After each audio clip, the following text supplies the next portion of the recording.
Et bienvenue sur Top Chrono Ligue 1, c'est l'épisode... c'est marqué, le 5.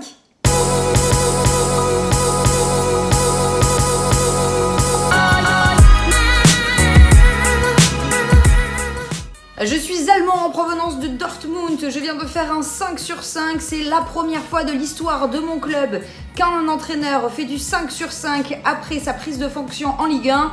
Je suis Thomas Tuchel. Au passage, j'ai fait ça, il n'y a aucune note, hein. Je dis ça, je dis rien. PSG Saint-Etienne, et oui, carton plein pour les Parisiens, 5 matchs et 5 victoires pour les hommes de Thomas Tuchel. C'est la première fois donc qu'un entraîneur réalise cette performance pour le club francilien. Good gespielt Tuchel, c'est un truc style bien joué en allemand. Bah ouais, je bosse les gars. Des Parisiens donc bien installés en tête du classement, ils se sont fait plaisir. Cette victoire 4-0 avec des buts signés Cavani, Draxler, Di Maria et Diaby. En revanche pour les Verts, c'est la première défaite de la saison. Les Verts qui restaient sur 2 matchs nuls consécutifs tombent à la 14e place du championnat. Comme 64 ans que l'OM n'avait pas marqué autant de buts à l'occasion de ses 5 premières journées de Ligue 1. En gros, c'était pas arrivé depuis la saison 54-55. Je serais un petit peu plus ridée si je pouvais m'en souvenir. Victoire 4-0 de l'OM face à Guingamp. Tout s'est fait en deuxième période, doublé de Florian Thauvin, but de Dimitri Payet et de Mitroglou. Autant le premier but de Thauvin et le dernier de Mitroglou, c'est peu académique. Mais alors les deux autres... Pouh, ah c'est beau! Ah c'est beau quand c'est comme ça le football. Mais oui, comme d'habitude à revoir sur le site de la Ligue 1 Conforama. Grâce à ce doublé, Florian Thauvin est l'actuel meilleur buteur de Ligue 1, 5 matchs, 5 buts. Ah ouais, champion du monde mon frère. Et pour Guingamp, 5 matchs, 5 défaites. C'est terrible. L'OM deuxième de Ligue 1 et Guingamp, bon dernier. Et c'est celui-ci. Ouais, c'est ça.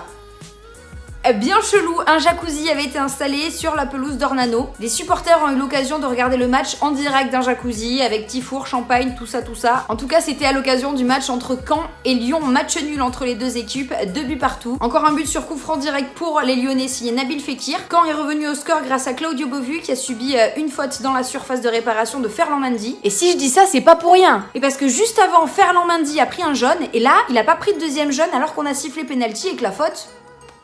c'est pas joli. Attention, incidence en fin de match. À la suite de ça, Caen prend un carton rouge et passe quand même devant au score. But sur corner du capitaine Prince Onyangé. 2-1 pour Caen. Et qu'est-ce qui se passe en fin de match? Je vous le donne dans le mille. But de Ferland Mendy, son premier but en Ligue 1. En attendant, Lyon s'en tire seulement avec un match nul. Et pour Caen, c'est un 4e match sans défaite. Lyon est 7e de Ligue 1 et Caen est 13e. Eh ben au contraire, c'était un nul pas si naze que ça entre les Girondins de Bordeaux et le Nîmes Olympique. Match nul, 3 partout. Ah ouais, il y a eu 6 buts du côté du Matmut Atlantique. Ah, les supporters ont jamais vu ça. En tout cas, ils s'en souviennent pas. C'est la première du nouveau manager général des Girondins de Bordeaux, Ricardo. Sauf que là, il entraîne pas. Ah non, parce qu'on vous a pas dit, les dirigeants bordelais, ils sont tellement bons qu'ils ont recruté un mec qui a pas le droit. Enfin, il peut être là, mais il est assis sur le banc. Bref, c'est le vrai bordel. Ricardo et les Girondins qui s'en tirent quand même avec un match nul. 6 buts donc ont été inscrits. Le Nîmes Olympique est donc 8e de Ligue 1, alors que les Girondins de Bordeaux... Girondins... Ah ben en fait, il n'y a que Guingamp en dessous. 19e. Nicolas Pepe. En fait, c'est une petite référence à l'épisode 4. Promis, je ferai pas ça à chaque fois. Amiens, Lille, victoire des Lillois, 3-2 face à Amiens, des Lillois qui montent tout en haut. 3e du classement, les hommes de Galtier, qui au passage a toujours pas jeté son chewing-gum. Tu vas le jeter ce chewing-gum, Christophe?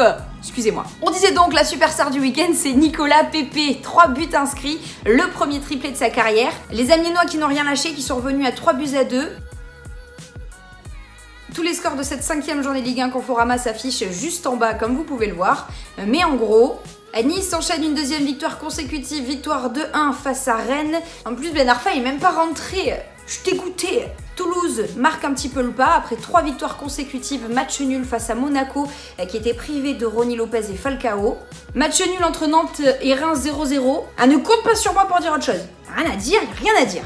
Dijon, après une belle entrée en matière en Ligue 1, enchaîne avec une 2e défaite consécutive face au SCO d'Angers, victoire 3-1 d'Angers. Et enfin Montpellier-Strasbourg, Du côté de Montpellier, c'est la plus longue disette de l'histoire du club à domicile. 9 matchs consécutifs sans victoire. Match nul 1 partout entre Montpellier et Strasbourg. Oh, ça commence à faire long du côté de la paillade. C'était pourri cet accent. Allez hop, Top Chrono Ligue 1, c'est fini pour cette semaine. Rendez-vous lundi prochain pour la 6ème journée de Ligue 1 Conforama. Comme d'hab, vous le savez, on est partout. Twitter, Instagram, Facebook et YouTube. Portez-vous bien et vive la Ligue 1.